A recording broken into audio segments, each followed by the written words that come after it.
नमस्कार दोस्तों, महाभारत की कहानी वैसे तो सभी जानते हैं, लेकिन क्या आपको पता है कि महाभारत के ज्यादातर पात्र किसी न किसी श्राप में फंसे हुए थे। अगर ये श्राप न होते तो शायद आज महाभारत की कहानी कुछ और ही होती। आज हम आपको महाभारत में उल्लेखित 10 ऐसे ही प्रसिद्ध श्राप और उनके पीछे की कहानी बताएंगे। नंबर 1, राजा पांडु को ऋषि किंदम्ब का श्राप। महाभारत के अनुसार जब एक बार राजा पांडु शिकार खेलने वन में गए तो उन्होंने वहां पर हिरण के एक जोड़े को मैथुन करते देखा और उन पर बाण चला दिया। वास्तव में वो हिरण और हिरनी ऋषि किंदम्ब और उनकी पत्नी थी। तब ऋषि किंदम्ब ने राजा पांडु को श्राप दिया कि जब भी वो किसी स्त्री के साथ संभोग करेंगे उसी में उनकी मृत्यु हो जाएगी। नंबर 2, यमराज को मांडव्य ऋषि का श्राप। महाभारत के अनुसार एक राजा ने ऋषि मांडव्य को भूलवंश चोरी का दोषी मानकर सूली पर चढ़ाने की सजा दी। सूली पर कुछ दिनों तक चढ़े रहने के बाद भी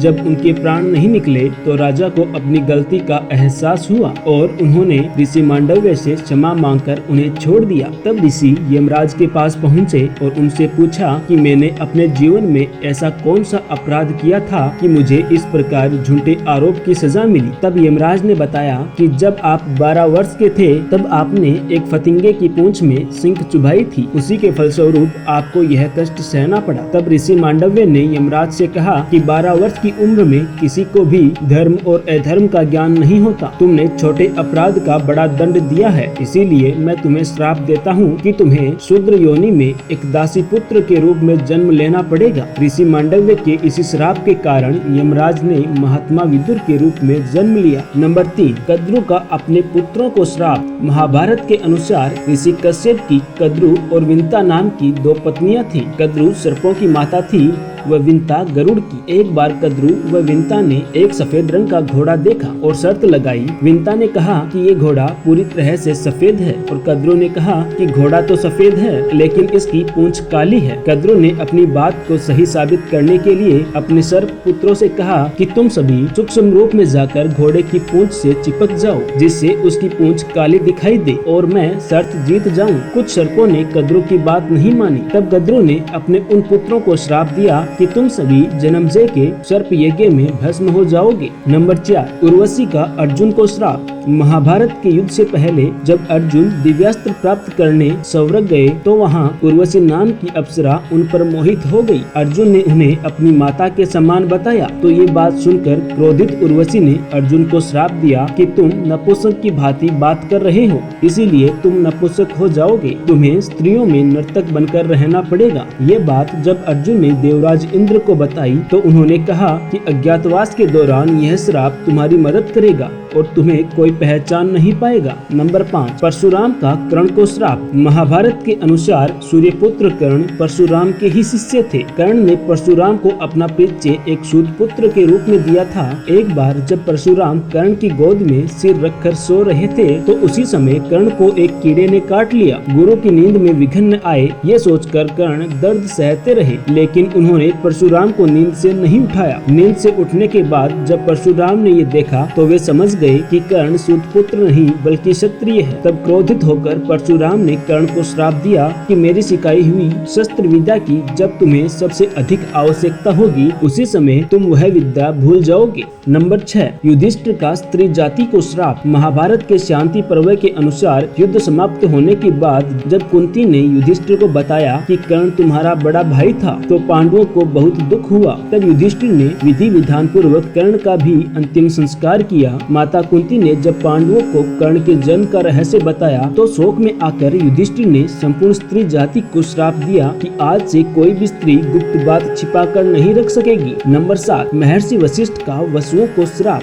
महाभारत के अनुसार भीष्म पितामह पूर्व जन्म में 8 वसुओं में से एक थे। एक बार इन 8 वसुओं ने ऋषि वशिष्ठ की गाय का बलपूर्वक अपहरण कर लिया। जब ऋषि को इस बात का पता चला तो उन्होंने 8 वसुओं को श्राप दिया कि तुम 8 वसुओं को मृत्यु लोक में में मानव रूप में जन्म लेना होगा और 8वें वसु को राज, स्त्री आदि सुखों की प्राप्ति नहीं होगी। यही 8वें वसु भीष्म पितामह थे। नंबर 8, श्री कृष्ण का अश्वत्थामा को श्राप। महाभारत युद्ध के अंत समय में जब अश्वत्थामा ने धोखे से पांडव पुत्रों का वध कर दिया, तब पांडव भगवान श्री कृष्ण के साथ अश्वत्थामा का पीछा करते हुए महर्षि वेदव्यास के आश्रम तक पहुंच गए। जब अश्वत्थामा ने पांडवों पर ब्रह्मास्त्र का वार किया तो ये देख अर्जुन ने भी अपना ब्रह्मास्त्र छोड़ा। महर्षि व्यास ने दोनों अस्त्रों को टकराने से रोक लिया और अश्वत्थामा और अर्जुन से अपने अपने ब्रह्मास्त्र वापस लेने को कहा। तब अर्जुन ने अपना ब्रह्मास्त्र वापस ले लिया, लेकिन अश्वत्थामा यह विद्या नहीं जानता था, इसीलिए उसने अपने अस्त्र की दिशा बदलकर अभिमन्यु की पत्नी उत्तरा के गर्भ की ओर कर दी। यह देख भगवान श्री कृष्ण ने अश्वत्थामा को श्राप दिया कि तुम 3000 वर्षों तक इस पृथ्वी पर भटकते रहोगे और किसी भी जगह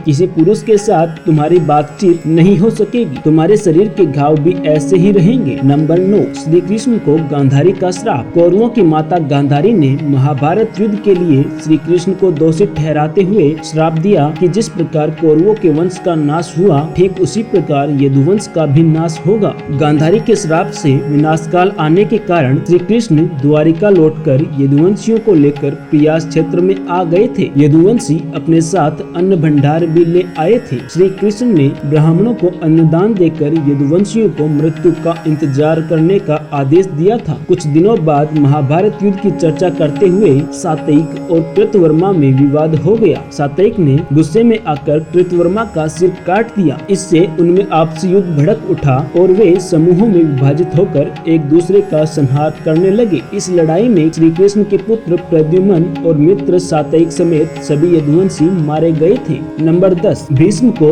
अम्बा का श्राप। महाभारत के अनुसार भीष्म काशी में हो रहे स्वयंवर से काशीराज की तीनों पुत्रियों अम्बा, अंबिका और अंबालिका को अपने छोटे भाई विचित्रवीर्य के लिए उठा लाए थे। अम्बा ने रास्ते में भीष्म को बताया कि वह मन ही मन किसी और को अपना पति मान चुकी है। तब भीष्म ने उन्हें ससम्मान छोड़ दिया, लेकिन हरण कर लिए जाने पर साल्वय, जिनसे वो प्रेम करती थी, उसने अम्बा को अस्वीकार कर दिया। तब अम्बा भीष्म के गुरु परशुराम के पास पहुंची और उन्हें अपनी व्यथा सुनाई। अम्बा की बात सुनकर भगवान परशुराम ने भीष्म को उनसे विवाह करने के लिए कहा, लेकिन ब्रह्मचारी होने के कारण भीष्म ने ऐसा करने से इनकार कर दिया। तब अम्बा ने भीष्म को श्राप दिया कि तुम्हारी मृत्यु का कारण मैं ही बनूंगी। अगले जन्म में अम्बा ने शिखंडी के रूप में जन्म लिया और भीष्म की मृत्यु का कारण बनी। दोस्तों, आज की ये खास प्रस्तुति आपको कैसी लगी हमें कमेंट बॉक्स में अवश्य बताएं। अगर वीडियो पसंद आई हो